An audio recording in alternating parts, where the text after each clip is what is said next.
Nestíhaš check-in. Čo teraz? Presne situácia, ktorú sme riešili včera. Check-in, čiže preberanie lode.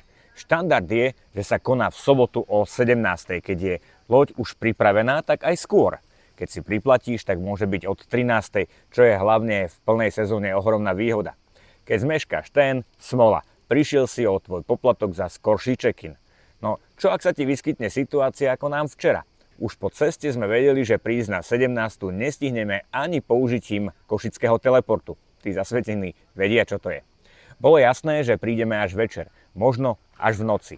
Pri bookingu lode si dostal číslo na základňu čartrovej spoločnosti. Proste tam zavoláš a požiadaš, aby ti loď nechali otvorenú, že prídeš v noci. Vyspíš sa na lodi a check-in si urobíš ráno. Rovno si aj dohodneš čas. Vlastne to vôbec nie je zlé riešenie, ak nemáš v pláne vyraziť skoro ráno. V nedeľu prídu väčšinou presne na dohodnutý čas a venujú sa iba tebe, nie 10 ďalším lodiam. Urobím kávu a v kľude ti vysvetlia všetko, čo ťa zaujíma.